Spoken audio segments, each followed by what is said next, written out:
Okay, let's be honest. When you hear the word panic, what's the first thing that pops into your head? It's probably a scene from a movie, right? A screaming, stampeding crowd, everyone just out for themselves. We see it all the time. A disaster hits and people turn into this irrational, selfish mob. But what if I told you that whole idea is almost entirely a myth? A myth that's not just wrong, but dangerously misleading, especially if you're the one responsible for planning a safe event. This quote, it just nails it, doesn't it? We throw around these dramatic words, stampede, mass panic, like we know what they mean, but they're really just lazy shortcuts. They stop us from digging in and understanding what's actually happening. And for anyone building a risk assessment, getting your safety docs in order, you just can't afford to substitute a scary word for real, solid analysis. It's not just a mistake, it's a huge liability. So, on one side of the table, we've got the myth. Crowds become uncontrolled, selfish, and totally irrational. So, what's the reality? What does more than 70 years of evidence actually tell us about how people behave when things go sideways? Well, that's exactly what we're going to break down right now. To really get to the truth here, we have to go back. We have to start with the most famous and the most tragic case that's been used for decades as Exhibit A for the whole idea of mass panic. Let's take a closer look at what really happened. Okay, so picture this. It's London, March 3rd, 1943. An air raid siren starts wailing. About 1,500 people calmly start making their way into the local tube station to take shelter. Then, all of a sudden, a new type of anti-aircraft rocket is fired nearby, and it makes a sound that nobody has ever heard before.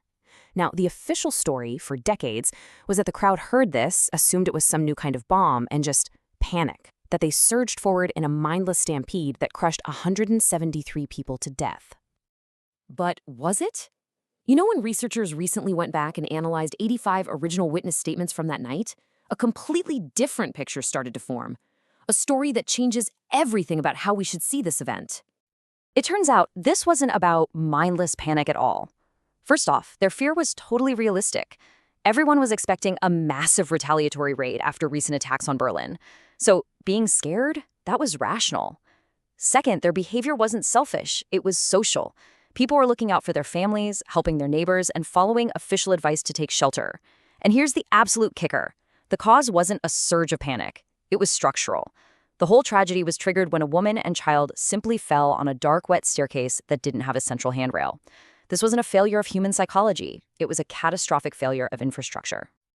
Okay, so that was 1943. Let's jump forward in time. Let's see how these exact same principles, rational fear, social behavior, and environmental factors play out in a much more modern setting. All right, now picture this. It's Black Friday 2017 on London's Oxford Street. You can just imagine how packed it is. Deep underground on a tube platform, a simple fight breaks out between two guys, but somehow the noise gets misinterpreted as gunshots. And within minutes, that single misunderstanding ripples outwards, sending thousands of terrified shoppers running through the city. So things like this don't just happen randomly. Researchers have found they're usually sparked by a predictable mix of three ingredients. First, you've got the wider context.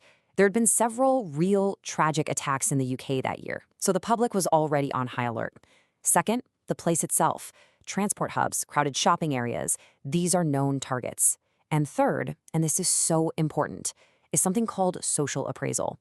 You see other people running, you see police running, and your brain uses that as information. You think, if they're running, the threat must be real. That's a crucial insight for any risk assessment.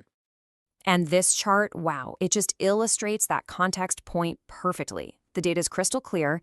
You've got the number of fatalities from real attacks right next to the number of false alarm incidents. Look at how the peaks line up in 2013, 2017, and 2019. It's a direct match. The more severe the real threats are, the more likely false alarms become. Public vigilance isn't irrational. It's calibrated to the real-world risk. So, if it's not some mindless panic that's driving all this, then what are people actually doing? When they believe they're in real danger, what does their behavior look like on the ground? Well, the evidence shows a whole mix of reactions. Sure, running is one slice of the pie, of course.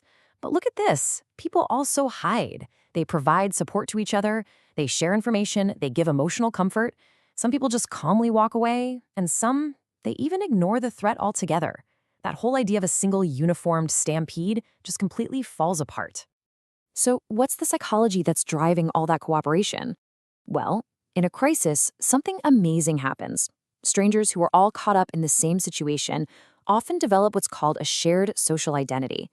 That experience of a common fate creates this temporary but very powerful sense of us. That feeling of a we-ness is what motivates people to help each other, to share what they have, and to work together. It transforms a random collection of individuals into a resilient psychological group. Okay, so what does all this mean for you if you're the one planning an event? How do you take these incredible insights and turn them into a better, more realistic safety plan? Let's break down the practical steps you can put into your next risk assessment. Here are 4 key steps, all grounded in this science. First, get this new psychology into your training. Ditch the old panic model and train your staff to expect cooperation, and even how to help it along. Second, use unifying language. In an incident, phrases like, "We are all in this together," tap directly into that shared identity and make the crowd stronger. Third, be reflexive. Realize that your staff's actions send a powerful message. If your security team starts running, the public will read that as confirmation that the threat is real. And finally, prioritize information. People need clear, actionable instructions. Telling them what to do is so much more effective than just telling them not to panic. Look, if you only take one thing away from this, let it be this. We have to fundamentally shift our perspective. The public in a crisis is not a problem to be managed. They are not a liability to be contained. Their capacity for cooperation and rational behavior makes them your single greatest asset in an emergency. The key isn't to plan against a mythical tendency for panic. It's to plan for the public's proven capacity for collective resilience. And that is a foundation you can build a truly safe event on.